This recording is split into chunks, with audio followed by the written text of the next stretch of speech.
Introduction to Microeconomics. The term microeconomics is derived from the Greek word micros, meaning small.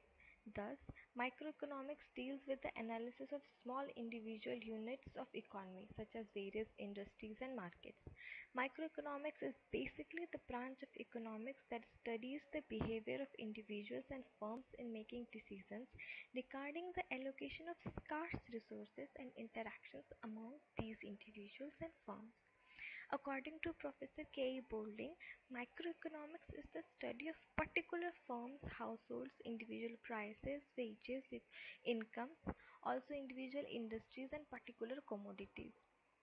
Examples of microeconomics include consumer behavior, that is analysis of how a consumer allocates his or her income to different goods and services so as to maximize his or her satisfaction.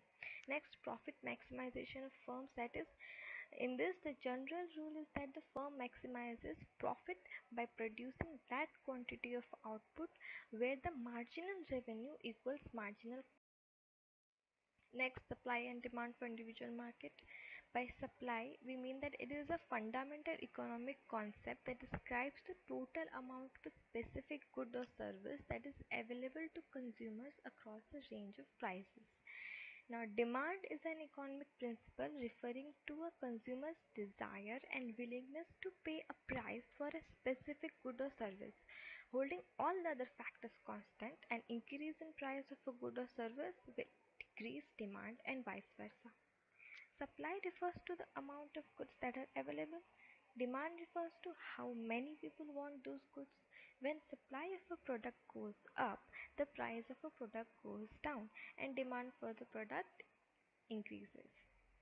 Next is externalities. An externality is the cost or benefit that affects a party who did not choose to incur that cost or benefit.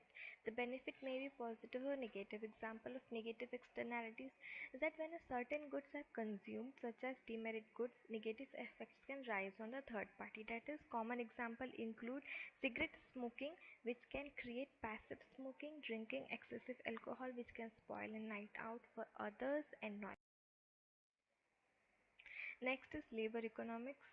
Study of economic behavior of laborers or workers in response to changing prices, profit, wages and working conditions. Next, producer behavior.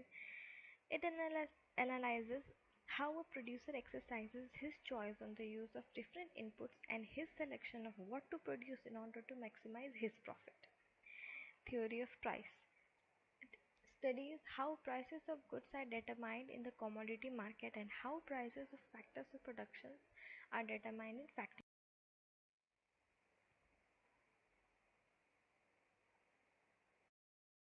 Importance and uses of microeconomics. Microeconomics tells us how a free market economy with its millions of consumers and producers work to decide about the allocation of productive resources among thousands. Professor Watson stated that microeconomic theory explains the composition of total production. That is, it tells us how a free private enterprises operate. It explains the condition of efficiency in consumption and production and highlights factors responsible for disturbance in the process of efficient allocation. Professor Lerner stated that microeconomic theory facilitates the understanding of what would be hopelessly complicated confusion. It basically teaches us that completely direct running of economy is impossible and that a modern economy is so complex that there is no way to obtain all the information and give out directions. However, microeconomics suggests policies that would efficiently bring out the desired result and predict the outcome of such policies. Microeconomics theory highlights the loss incurred in monopoly market. It reveals that when externalities exist, free market mechanisms fail to achieve economic efficiency. By price mechanism, we mean that interaction of buyers and sellers in free market to allocate prices to goods and services. By free market, we mean that prices are determined by the open market and there is no government intervention. Microeconomics brings out the welfare implication of oligopoly, public finance, international economics. Microeconomic analysis is applied to show the damage done to the social welfare or economic efficiency by imposition of tax. Microeconomic analysis is applied to show the gains from international trade and to explain the factors which determines the distribution of this gain among the participant countries. Thank you.